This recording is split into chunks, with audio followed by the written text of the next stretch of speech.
several capacities at the Harris County Sheriff's Office, and to include our investigative division with internal affairs, and now I'm in the background investigation unit. I've been a candidate for Harris County Constable Precinct 4. Of course, this campaign season, I am the Democratic nominee for the Harris County Precinct 4, and Harris County Precinct 4 is North Harris County, serving over 500,000 people, and also it's a very diverse community that we serve. My platform is very simple: is that I want to bring law enforcement and the community together, but also let the community know that the people are the police and the police are the people, meaning that we can't do anything without the consent of the people. And so when we have opportunities to meet with people like you, Paula, and Ms. Miller and Ms. Jackson, then it's a plus for us, because it's collaboration between the community, those business partners, and or the law enforcement itself. So it's just a great opportunity, and I want to thank you both for having me tonight and trusting that I can give you the information that you are looking for. You're welcome. Thank you. Thank you so you much for even joining here. us this afternoon, because we do know that you have a very busy schedule. And again, I thank you for taking the time out to come on the show and speak to us about some of the things that are going on in Precinct 4. Yes, ma'am. So I would like to go ahead and get started with a few questions that I have for you, Mr. McGowan. Yes, So ma'am. can you tell us approximately how many cases in Harris County are in reference to child abuse? Well, the sad thing is that there is reported on a monthly basis in Harris County anywhere between 150 and 175 cases per month in Harris County. That's to Harris County. That doesn't include the city of Houston. That doesn't include any of the other municipalities that's around. But that's for the 15 investigators plus the 10 or so that are part of our task force that actually investigate those allegations. Oh, wow. Okay. And so out of those cases that you all get, can you give us maybe a rough estimate, approximately how many cases are actually resolved? Well, they try to resolve the same number per month. So if they get 175 in, they try to resolve 175. Now that number doesn't always happen that way, but that's their goal. Their goal is to investigate and come to some type of resolution. Either find out if the child is credible, if the story is actually, did they make an outcry, or if the case itself was actually the true case, and that we're going to present charges to the district attorney's office, and or make sure that we do all the things that we need to do in order to resolve the case in one way or the other. Okay. So is there a special task force team in place right now that work the child abuse cases? So we have at the Harris County Sheriff's Office have 15 that are assigned to the Sheriff's Office to work at the CAC. The City of Houston Child Abuse Unit is also at the CAC, Children's Assessment Center, for those that didn't hear you earlier. So at that Children's Assessment Center, but we also have attached to us is people from Pasadena, and we actually have one officer from C5, Constable's Office C5, and one from Precinct 4 Constable's Office. So I'm commending the Constable's Office for actually having an investigator, not just in Precinct 4, but actually collaborating with other law enforcement agencies so that we can make sure that he's getting the right training. But I will tell you that one thing that I will do as constable is increase the number of deputies that I have, because the workload for this one deputy is astronomical. Right. So at this time, you're saying that there's just one deputy in that Precinct particular Precinct 4 that's actually handling all of those cases. Correct, Amanda. That is Yes. quite a bit for one deputy. That is quite a bit, especially with the amount of caseloads that are actually coming into your office. And I'm sure those cases are coming in daily. Daily. So that is quite a bit. So how long does a case actually stay active before it's closed due to maybe no alleged perpetrator that you may find or something to that? So how long do you actually keep the cases active before they're actually closed out? So the majority of the cases, you just like you said earlier, that we know who the perpetrator is, because it's usually a family member, a close friend to the family, or something like that in the majority of cases. Now, I will tell you this. something that's important is that we don't close a case just because it's been open for 3 months, 4 months, 6 months, or a year. We keep working that case, working the leads until we get to a point to where we can't work it anymore. So don't think that at that 30-day mark, if we haven't figured out who the perpetrator is or haven't been able to complete all of the forensic interviews, get all the case load information, and then present it to the DA within 30 days, that we're going to drop the case. We're going to keep that going until we find some kind of resolution for the child, victim, and the rest of the family. And I'm hoping that when you say resolution, that the majority are not charged, that the majority are, getting some type of treatment or some type of resource. I'm hoping that that's the case. So we don't now. We'll tell you this. Now, abuse is different abuse. Now we're not always talking about sexual abuse. It could be mental abuse. It could be physical abuse. So depending on we don't make those decisions. We present that to the district attorney's office, and then of course it will go to court, and then it's out of our hands. Other than the fact that we would have to go to court to testify to all the evidence that we gathered.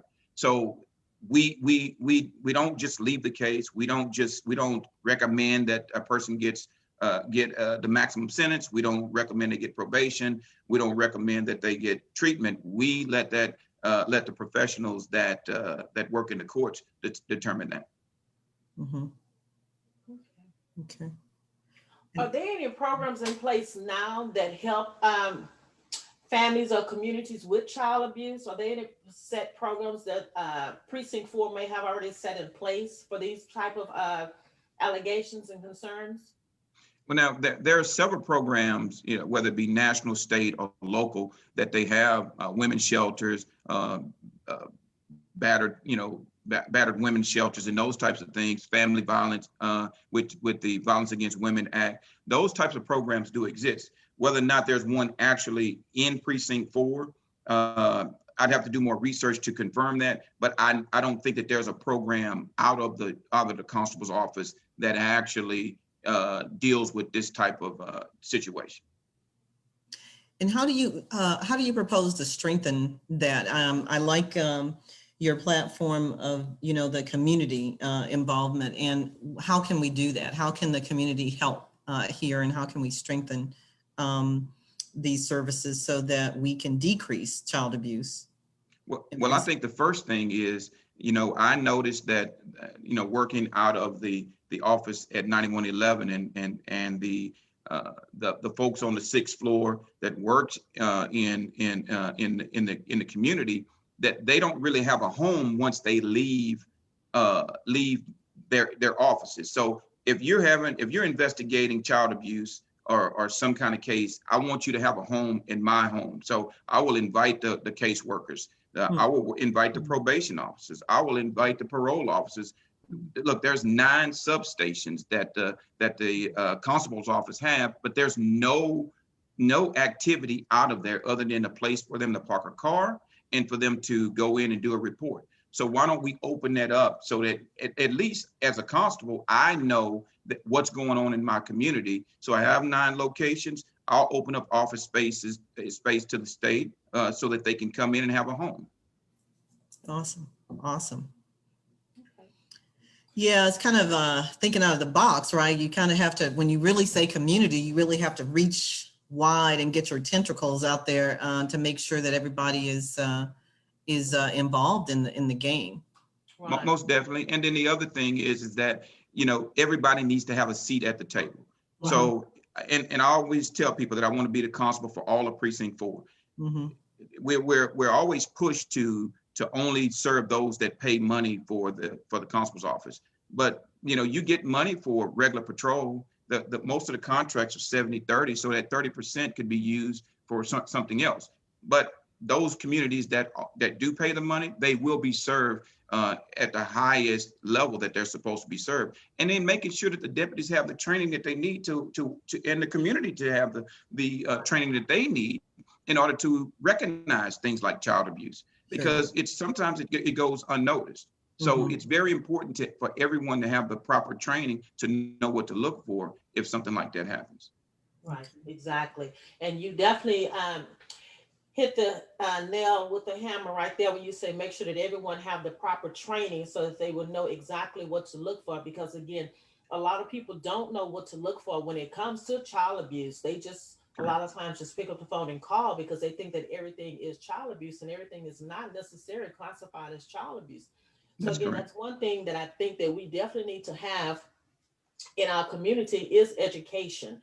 And that's why I chose to start this particular platform as speaking on child abuse so that people can have a better understanding as to what child abuse actually is. Hmm. Thank You know, And before, oh, I'm sorry, go go ahead. ahead. No, no, Well, you I go was going ahead. to say, you. I was going to say before we came on, you were talking about that the referrals have lessened in your precinct because of COVID. And I thought that that was interesting because the more you think about it, it makes sense. And so from my perspective as a mental health professional, you know, we've been very concerned because even mental health professionals have been providing, some have been providing services through counseling or telephone. Correct. But Mhm. now that we're, a lot of people are getting back into the community, you're seeing these things that you were afraid of, right? You're Right. afraid were happening, but you just really can't know when you're on the phone or you're doing a telecounseling type session, right? And so we're in those communities and you're seeing you're seeing abuse, you're seeing the things that you weren't seeing before. And so I suspect that those statistics are going to go up once school starts back, kids start coming back. We are getting calls from schools getting prepared for needing to make referrals. We hadn't had that during COVID, a lot of that during COVID, and we're seeing an increase in that. So I Most definitely. did want to have you speak on that if you wanted to, if you would. Yeah, so I called over to our child abuse and spoke with the supervisor over there today. And that's what he told me is that normally the majority of the cases come from those professionals at the school who are trained to find or to seek or understand what they're looking at when it comes to child abuse. So the number of calls, because that's where they get their outcry. They feel the comfort at letting the parents, letting the teacher know that something is happening at home. And like I said, that can be physical or sexual or mental abuse. So they feel comfortable because they don't have an outlet at home, whether it be mom or dad or whomever, family friend or whatever. They probably tried an outcry at home, so they go to school. And so they've been out of school since spring break of last year. And then some of them, some 40, 60%, depending on the school district, some school districts are still on virtual. So they don't have the outlet that they need in order to find that trusted coach, counselor, or whatever at school to do the outcry with. Yeah. So that means it's not necessarily a good thing that those statistics went down, right? No, it's not a good thing. Yeah. No, and we know with any type of sexual assault or any type of assault, when it comes to women, men, or children, that the numbers are just the tip of the iceberg. Below the surface is where all of the trauma and the people are being abused, and they're not saying anything because they're being silenced. Right. They're afraid to say anything, or they're afraid of breaking up their family, or whatever the case may be. Yeah. Yeah. They're being told what I was told when I was a little kid, never abused or anything like that at home. But my mom said, what happens at home stays at home, Yep. right? Yeah. And so you don't talk family business. And Mhm. so if children are being taught that, then they're not going to say anything, especially in front of their parents. Right. Yeah. Right.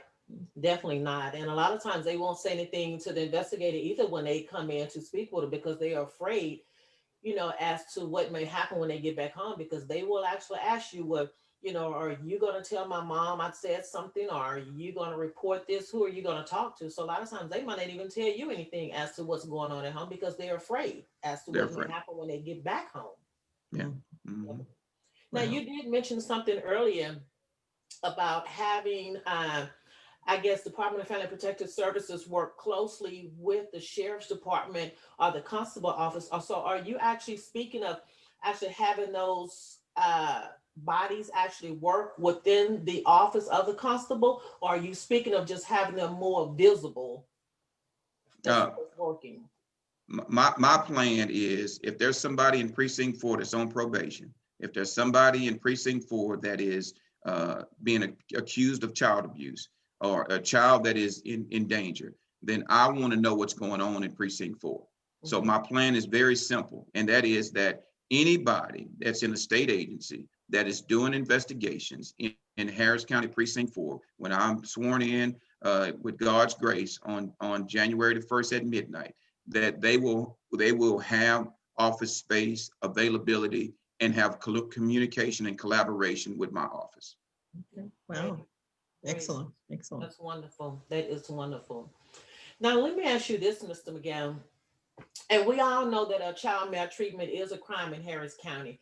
But can you kind of point out maybe what are some of the penalties for a perpetrator when they do bring harm to a child? So, what are some of the penalties that are actually there for a perpetrator?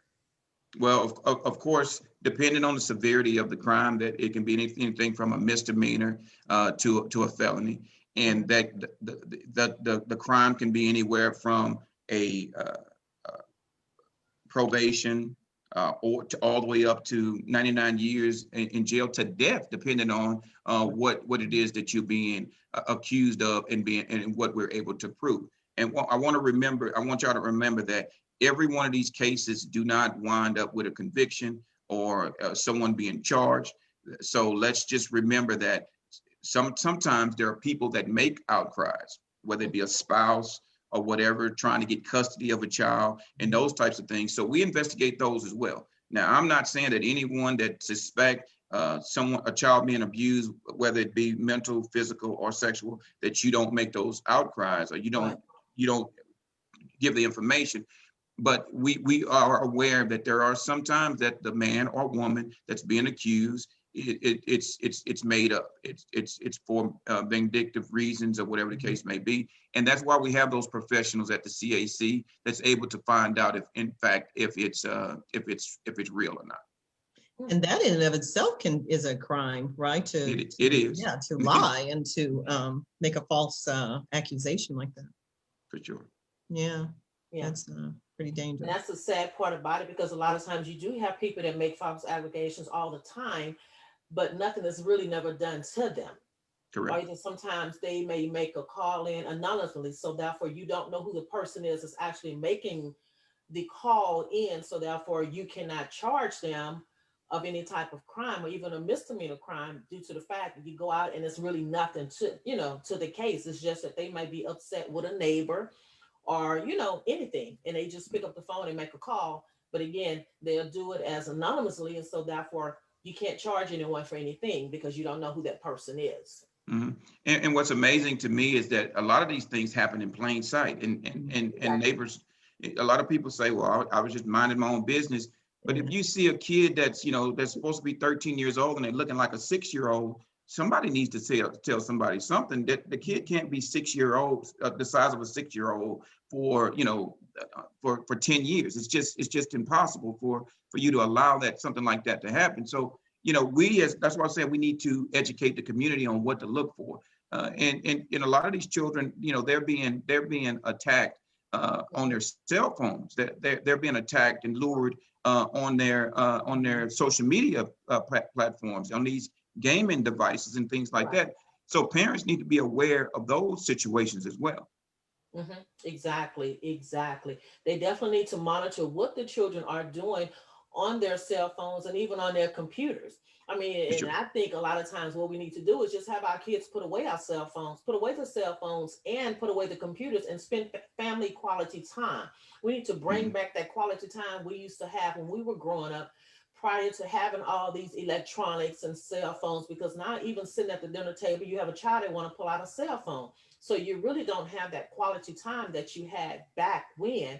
And a lot of times when you have that time when you can sit at the dinner table and talk about what happened during your day today, what happened at school, what did you learn today, what did the teacher say, you're able to get more information out of that particular child versus them sitting there with their head down, eating and playing on a game or either texting when you That's can correct. spend more time with them to really find out what's going on with that child.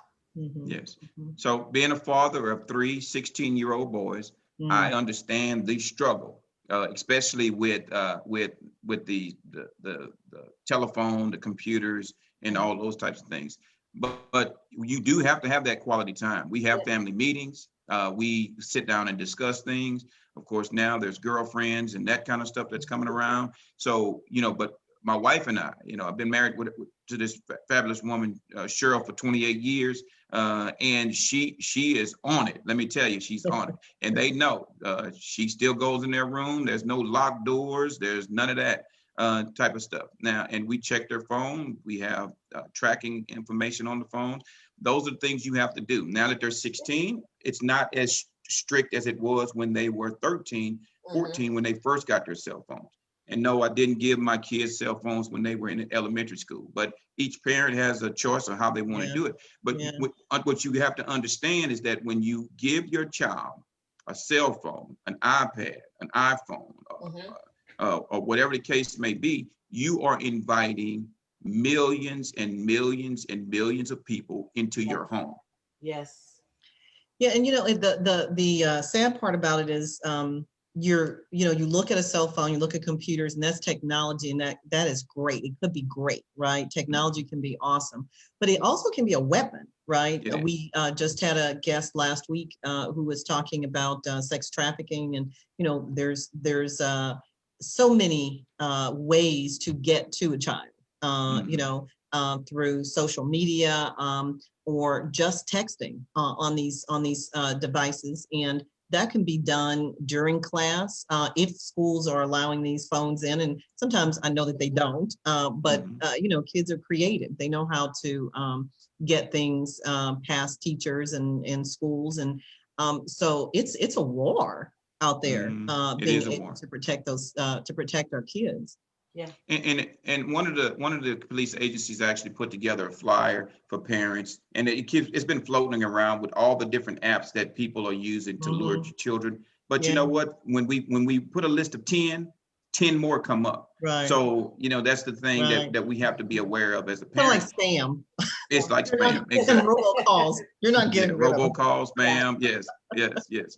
Yeah, And I'll be absolutely. doing some robocalls here soon. So Good. Well, I think we appreciate you coming on, and I tell you, it's comforting to have a candidate to be this involved and caring about this topic, to be as concerned about this issue that concerns us. Me as a mental health professional, Paula in the field, that she works in, and so. I am greatly encouraged that you are the good candidate. You are the. Well, I will tell you that community engagement is in my blood. I joined law enforcement in the Harris County Sheriff's Office in 1992 after being in the middle school. My mom told me that I was going to be a lawyer, and I believed that I was going to be a lawyer because my mom told me to in middle school that I was going to be a lawyer. But we had career day at school, and the lawyer didn't show up. But this big old heavy set black police officer from the Houston Police Department showed up, and I wish I could remember his name. He's probably retired by now because that was in 1984. He showed up, and what he told me, he said, I became a police officer because I wanted to help people. And so I was like, well, that's not what I'm experiencing in my community, because that's not what I'm seeing in my community. I'm seeing folks go to jail. I'm seeing raids on houses and things like that. I'm not seeing that. So I'm like, you want to help people. So how do you help people? That was me, because that was the lawyer in me. Well, how do you help people? He said, well, I go to the community and I help people. If I see somebody that needs some shoes, I'll get them some shoes. If I see somebody that's hungry, I'll give them some food to eat. And so that stuck with me from the 8th grade until I joined the Army at 17 years old in high school.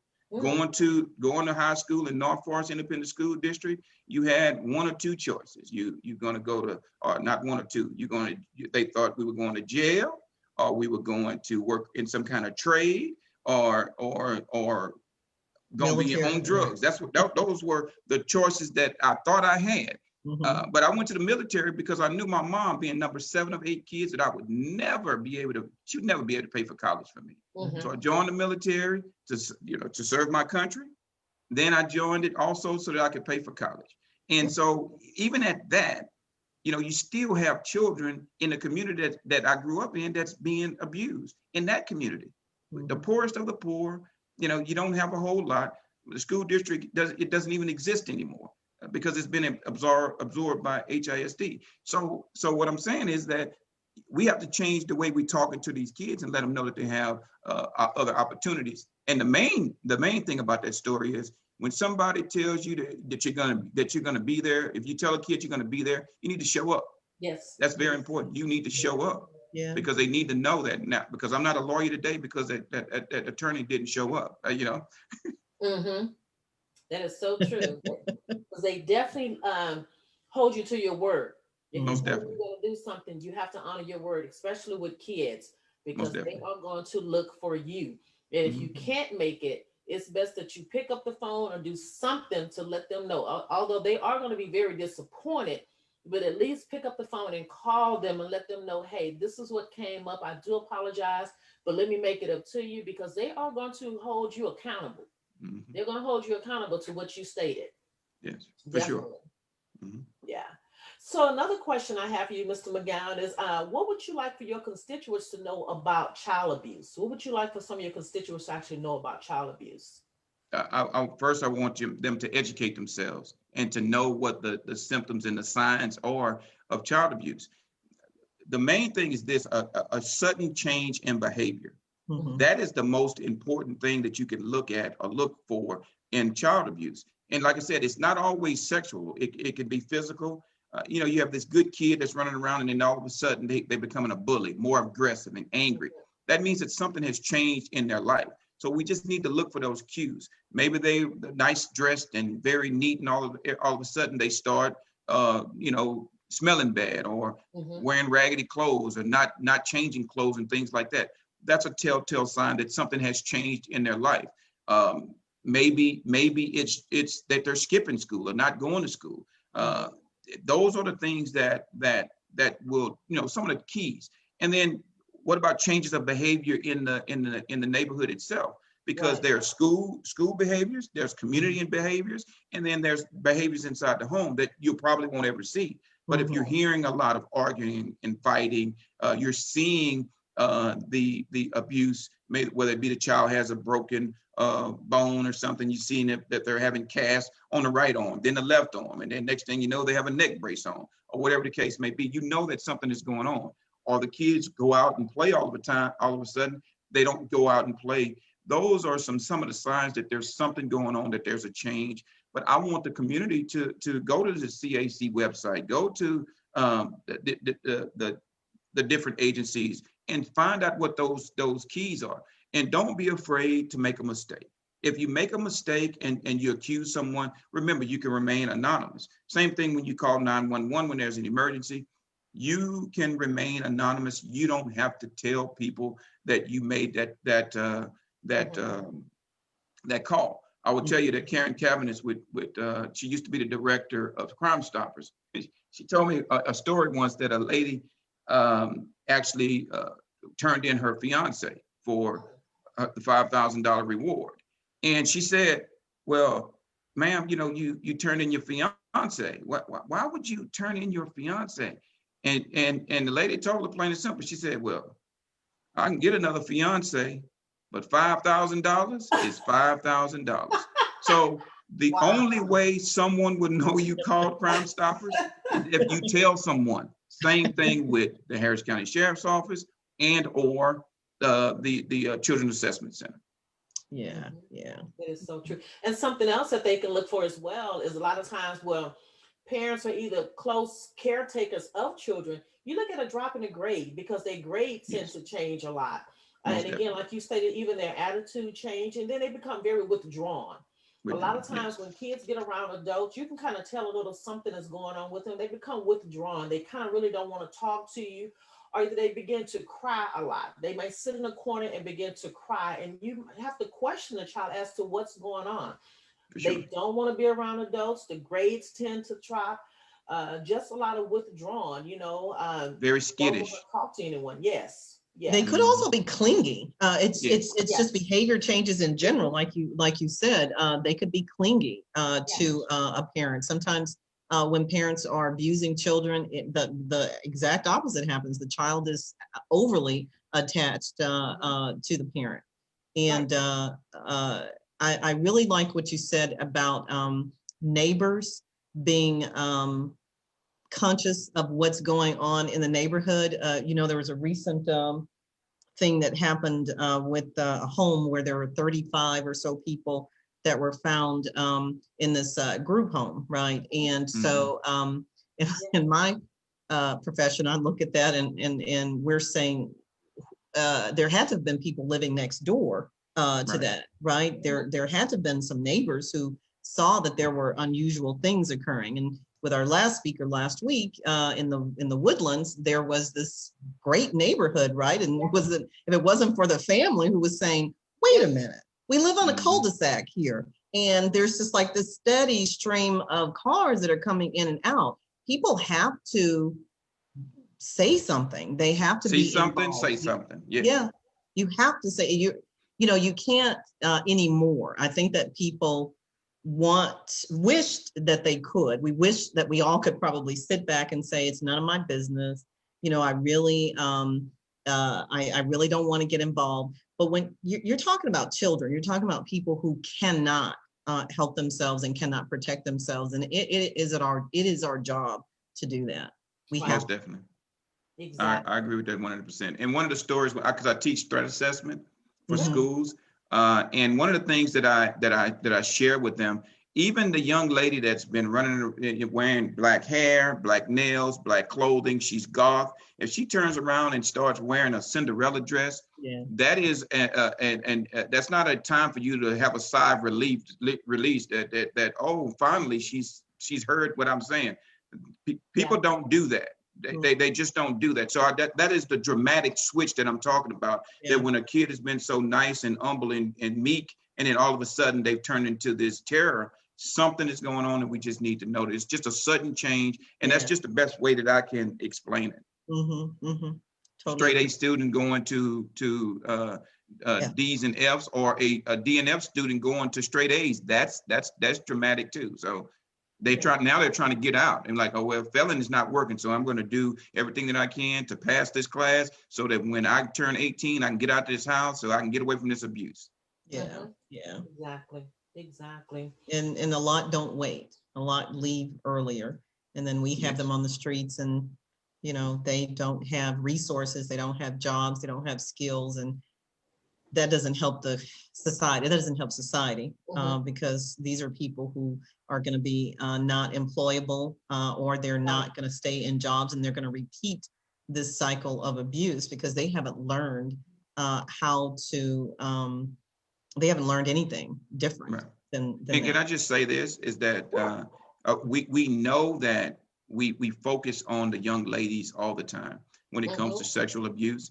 Mm, We cannot ignore the young men Right. yeah. because it's happening to them as well. And Mhm. and so we treat our boys to be macho and don't snitch or whatever the case may be. But we need to tell our young men that no one has a business touching them under their bathing suit either, which was Exactly. anywhere where the underwear touched. So the same thing we tell the young ladies, we need to be teaching our young men. And what now, the other caveat in what you were just saying about them leaving early, it's not just that they run away. It's not that just that they wind up on the street and then they're trafficked or whatever the case may be, but they also commit suicide. So Yeah. that's the other caveat. Oh Yeah. yes, definitely. Disturbing statistics, aren't they? Most definitely. Mm. Yeah. Yeah, and a lot of times if they don't commit suicide, they become what you can call cutters. Cutters, yes. They become For sure. cutters. Yeah. Mhm. That get them so close to suicide. Yeah, but they Most just want to relieve that pain that they say that they're feeling on the inside. So they become cutters. Correct. Mhm. Yeah. And I've experienced that in my life as well, where children are actually cutting themselves and things of that nature. So yes, I totally understand you know, they're just looking for a way out, and Yeah. just they just need they need the help that that they're not getting at home. Right, Yeah. exactly. And they're seeking for that attention. And they will Most do definitely. anything that they possibly can to get that attention that they are longing for. Right. Hmm. Yes, especially when they are in a one family, one parent household. And a Correct. lot of times, usually 90% of the time, it's the mom that's caring for the children. That is There's no true. father there in the home, so therefore that mother is working maybe two jobs, and maybe sometimes she may even be going to school to try and better herself to better take care of her kids. And so Mhm. you have those children that are key latch kids that are usually at home most of the night by themselves because that one single parent is out doing what she could do to try and take care of her family. Right. Yeah. Right. Well, and, So and then the one last thing, I know we've got to go because there's a debate going on. Debate. That's a But debate. we didn't want, I always like to make sure that people know also that there's no socioeconomic group that right. is that this Immune. doesn't touch, right? Yeah. That immune, thank you, that's immune to child abuse or immune to abuse in general. So it may be that it is more prevalent and easier to track because you don't have resources, you don't have finances, and that gets the attention. But when you do have a lot of money, you can hide that. You hide it. Mhm, Yes. mhm. Mhm. You remember when we were younger, we would send our family members to go stay with grandma or whatever the case may Yeah, be when there's an issue going on yeah, at with the family or whatever the case may be. So uh, we don't have the money to hide it or the money to make it go away in the courts. yeah, But we'll hide the problem by sending them to grandma's house. At least that's what we're telling them. They're going to grandma's house Yeah. or right. to visit their cousin in the country. I didn't even know I had cousins in the country when I was a kid, but that's what everybody would say. So Right. Mhm. Awesome. Yeah. Great. So, just one last question that I have for you. Um, Once you do become constable for precinct 4, what is the one main thing that you would really like to change in that particular area as far as child abuse cases or something like this? What is the main thing? What would be your main priority as far as when it comes to child abuse in that particular area? I think a collaboration is the main thing. To collaborate with with your office, to collaborate with healthcare professionals, mental health professionals, to collaborate with the schools, to collaborate with other law enforcement agencies, to make sure that we are all working together and that we're on the same page. That's what's most important to me is collaboration and then making sure that everybody have a seat at the table as far as child abuse is concerned. And so that can't just be on my level. I have to filter that information down to the command staff. The command staff has to filter that information down to the first line supervisors, and the first line supervisor has to filter that information down to the deputies so that they understand what we're looking for, how we can stop child abuse or reduce it. And like I said, bringing all of those partners to the table, giving them a seat at the table, and actually letting them eat is what a friend of mine said. It's not just letting them sit at the table, but actually Right. letting them partake in the meal. I don't want you sitting at the kiddie table. I want everybody at the table. Everybody has a voice. Everybody Mhm. help figure out how we can reduce the amount of conflict. Because I would tell you, as far as crime is concerned in precinct 4, I can go 34 years ago and give you a map of where the crime is being committed in precinct 4.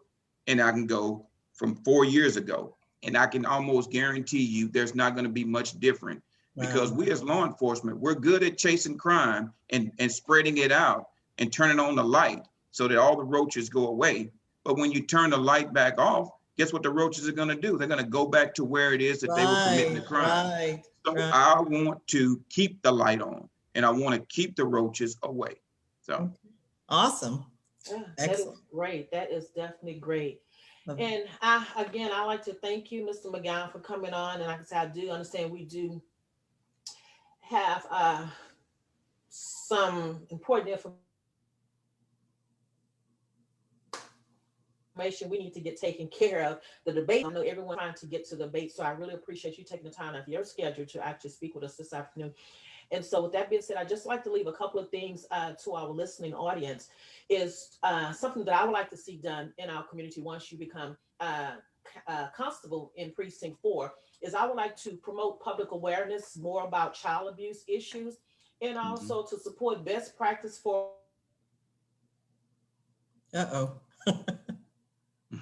the investigations, the treatment and prosecutions of and also have relevant quarterly training for members and other professionals in the area that have anything or touch children in any type of way. They definitely need to make sure that they are trained to the best of the ability so that we can care for our children. And so with that being said, again, I thank you so much for coming to our show this afternoon and speaking with us. Again, I also like to thank my co-host, Ms. Deborah Jackson, as always. And I ask that you tune in next Tuesday, same time here on Facebook Live. A lot of times domestic violence does play into that role where you have child abuse. They do intertwine together. So again, stay tuned for next Tuesday at 7:30, same time. And always, if you have not made your purchase of the book, Why Are You Here? I ask that you please get your copy. You can go to www.whyareyouhere.club. Again, thank you to my co-host, Ms. Deborah Jackson, and also thank you, Mr. Soon-to-be Constable Jeff McGowan, and everyone else that tuned in this afternoon. Thank you for tuning in with us. Enjoy your evenings, everyone. Thank you. Go vote. Thank you. Thank you. Thank you. Bye-bye.